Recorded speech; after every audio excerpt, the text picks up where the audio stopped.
Oh, it was almost as nice as the day my Lydia gave me my grandbaby child, Elijah. Yeah, Elijah, she grown now, going to college, making Miss Charlotte real proud. Yeah, she laughed at me, though. Yeah, she seemed to think I talk too much. I can't help it if I got a lot to say about everything, you know. And I tell her I'm always right, because I am. You know, no, people mistake that as me saying that I know everything. No, I don't know everything. But the things that I do know of, I know I'm right. And so I am. Yes, you know, because I take the time to read, listen to other people's views on things. You know, I watch the TV, you know, news and whatnot, game shows, and I learn. Yeah, but I can't watch the TV no more. I just can't do it. I guess after my cat threw up on the remote, it told me it's time to get out the house, walk around a bit. You know, but it used to be a time I could just sit in front of the TV and just flip and flip. Mm-hmm. Mm-hmm. Mm-hmm. See, that's what I'm talking about. Mm-hmm. There used to be a time where I could turn on the TV and there'd be a good show on. Mm-hmm. Mm-hmm. Not anymore. Mm-hmm. There used to be a time where for every white show, there was a black show. Mm-hmm. Mm-hmm. Not anymore. Mm-hmm. No, because now, you know, it's all crazy. At one point, white folks had family ties. Black folks had Cosby.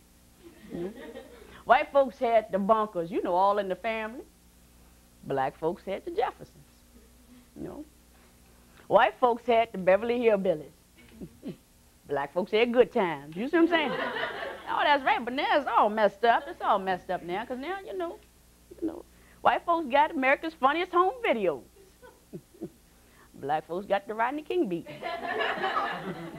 You know, white folks got Rescue 911. Black folks got Cops. White folks got Murder, She Wrote. Black folks got News at 11. You know, it's just what it is. You know, I used to like Good Times. Good Times, I like some good times. But, you know, black folks living in the ghetto. Happy, you know. I liked it, but the theme song just messed me up. Oh, contradictions all over the place in the theme song, you know. Oh, because they were just looking out of the window, watching the asphalt grow. You know, thinking about all those hand-me-downs.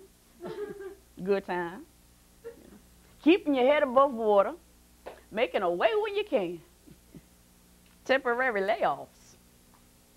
Good times. You know, easy credit rip-offs. Good time. You know, scratching and surviving. Good time. Then they had that line, ain't nobody know what she was saying. Nah, nah, nah, nah, nah, nah. You know, but good times, you know. And then we lucky we got them. Good times, that's right. See, contradictions. I used to like the Jeffersons. I like the Jeffersons because even from the theme song, it was hopeful. At the very least, it was hopeful. You know, yeah, because they were moving on up, y'all. Where? Up to the Upper East Side, that's right. I said they were moving on up, y'all. Why? Because they finally got a piece of the pie. You see what I'm saying? That's right. That's right. Fish don't fry in the kitchen. Greens don't burn on the grill. You know what I'm saying? You know, I can sing the whole song, but I made my point, you know. That's right. Hopeful, you know.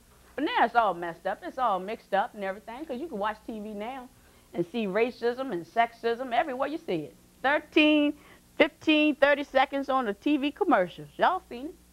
Racism at your very best. Stovetop stuffing. Remember the stovetop commercials done passed? Recall seeing any black folks in those commercials? Stovetop ain't never had no black folks in their commercial. Stovetop come up with stovetop stuffing, cornbread dressing. Everybody in the commercial black. No, commercial come on, Leroy. Mama's making cornbread dressing for dinner. Leroy. Because every black boy named Leroy, we all know that. Leroy was playing basketball with his black friends, because that's what all black boys do. We all know that. He jumped over his friends, left his ball, jumped over his friends to get home to the stove top stuffing, cornbread dressing. Then the next scene of that same commercial come on. Shaquita. Yeah, because you know every black girl named Shaquita. We all know that. Shaquita mama's making cornbread dressing for dinner. She jumped out her skates and left the double dutch, weave in the air, to get home to the stovetop stuffing cornbread dressing. I was so upset I had to call stovetop. I did. I called him. I said, hey, Mama ain't making cornbread dressing for dinner tonight.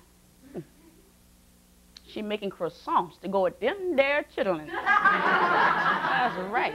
And don't you know they had the nerve to send me a year's supply coupon talking about shh. I called all my friends. Hey, they will send you coupons. You know, that's right. I did. I shared the wealth. Tell on stovetop all day long. I did. And then the next commercial come on was that old Resolve commercial. You know Resolve, the carpet cleaner. Yeah, commercial come on. There's a white woman in the kitchen doing whatever it is she's doing. Little boy go into the room with the white carpet with a cup of grape juice in his hand. He trips, he falls, he spills the juice. He calls to his mother, Mom. What does she say? That's okay. Not in the black house. They wouldn't be able to show on television what would happen in a black house. Cable, maybe, pay-per-view, absolutely. But let's say they make the commercial, okay? They make the commercial. There's a black woman in the kitchen doing whatever it is she's doing.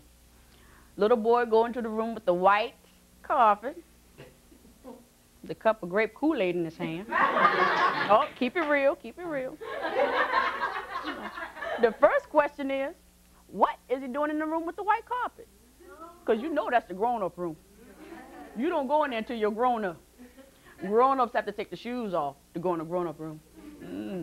That's right. And don't act like you don't know what I'm talking about, because we all have one. It's a forbidden room because it's clean. That's right. And you would think that with all the plastic that's in the room, it would be protected from any potential accidents.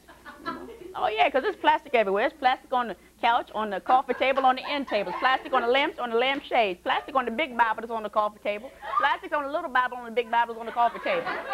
Plastic on all them tacky trophies that's on the TV. Then you got to walk down that plastic strip that's on the plastic that's on the carpet, just so you don't get no mud on it. Plastic on everything in the room, except for the TV screen that's covered with dust. And that's right. But let's say the commercial is made. He go into the grown-up room. He trips, he falls, he spills the Kool-Aid. He calls to his mother, Mom. She say, what? You better not be in my room. He's scared for his life. I spilled the Kool-Aid.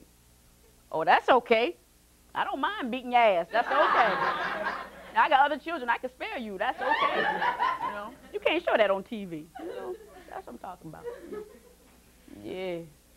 That's why she laughed at me. That's why Lazy laughed at me so, because I try to say something to make some sense. She think I'm crazy. I tell her no.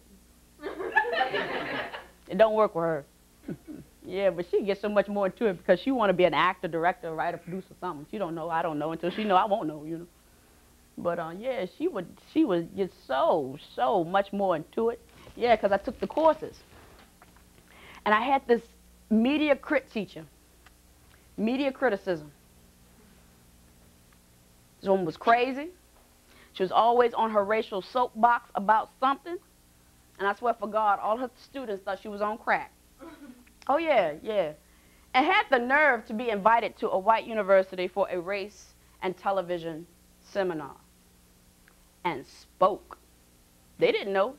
They had no idea, you know. And we were all from a black college, which meant if we were embarrassed, you know, everybody was uncomfortable, you know.